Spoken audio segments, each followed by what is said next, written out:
Voss, Director of Education for Projection Smart. This is the first in a series of videos about a new way of doing business plans for your business. And I don't even call them business plans anymore. I'm calling it a proof plan. Because in today's world, proof is everything.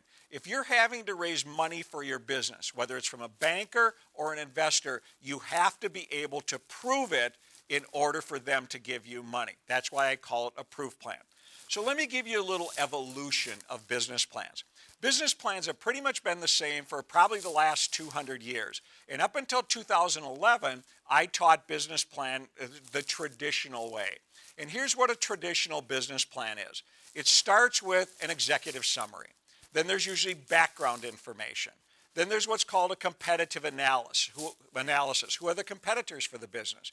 Then there may be this thing called a SWOT analysis.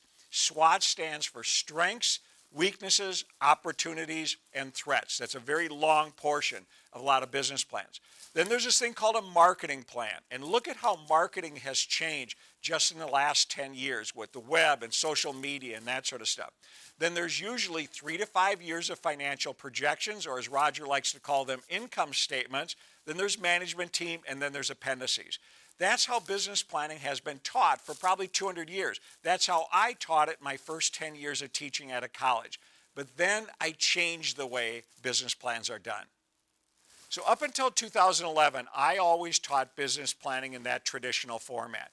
In 2011, I was called into the dean's office at the college I was at, and I was told in no uncertain terms that I had to start putting some of my classes online. The first class I decided to put online was my business plan class, and this was going to be an 8-week class. And my initial reaction was, great, 8 classes, I had 8 sections of a traditional business plan, I'll do 1 section each week. Sorry, that doesn't work. One of the best practices in online learning is you have to do the same amount of work each week and have the same amount of assignments each week. That's why people keep coming back. If you just load them up in 1 week, chances are they might not come back for a week or two. So you have to be consistent each week. Well, if you look at those 8 sections of a business plan, a traditional business plan, some of them are short, some of them are really long. So I had to figure out a different way of doing it. And one day I woke up with an epiphany. And I looked at the way I teach classes in a classroom. And I always like to give 3 assignments with every class that I do for people to come in the next week. So I decided to look at this as 8-week class, but in an 8-week class, you really don't work for 8 weeks. You really only work for 7 weeks, because either the first week's of fluff or the last week's of fluff. So if I was going to give 3 assignments a week for 7 weeks, how many assignments is that? 21.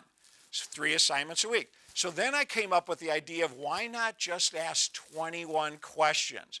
And if you ask 21 questions, you built your business plan. And I did. The 21st question popped out in my brain so quickly. And the 21st question is this: what proof do you have that your business is going to succeed?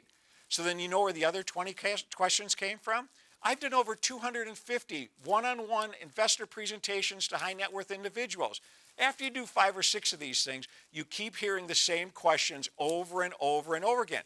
Why not build a plan around the questions bankers and investors are going to ask you anyway? And I did. I started teaching in my classes, and the students loved it.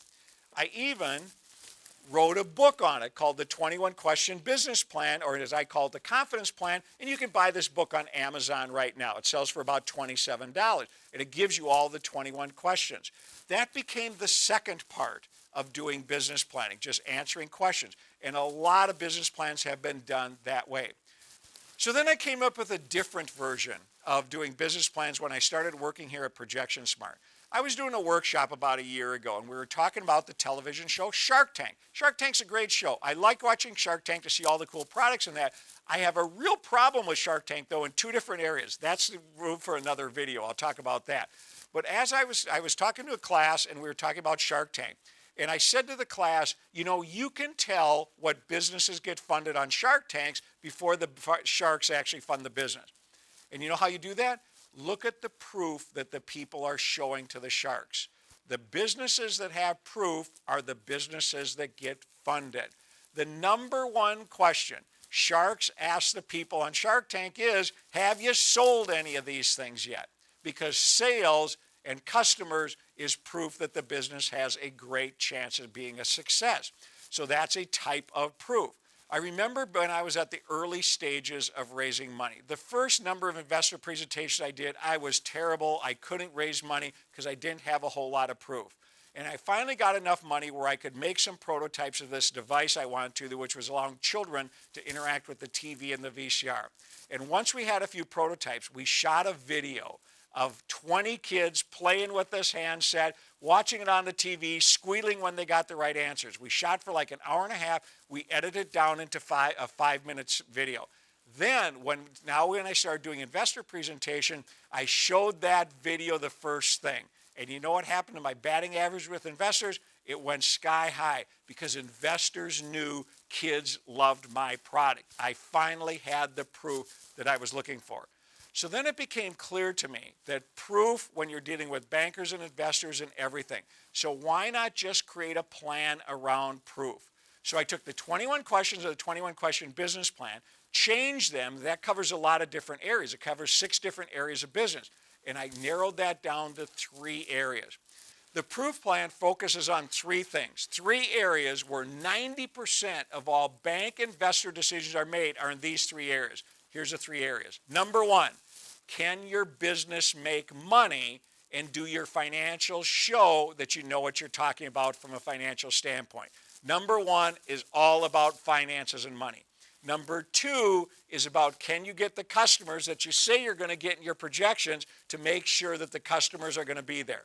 Number 1 is finances and money. Number 2 is customers. And number 3 is you and your team, because that's what investors and bankers invest in. They want to make sure the business can make money. They want to make sure you can get the customers, and they want to know you and your team can pull it off. Those 3 things encompass the entire proof plan, because that's the only thing bankers and investors are worried about. Thanks for watching this video. Look for more stuff on the proof plan. Be coming back to Projection Smart on a regular basis, because we change our content all the time. Thanks for watching this video.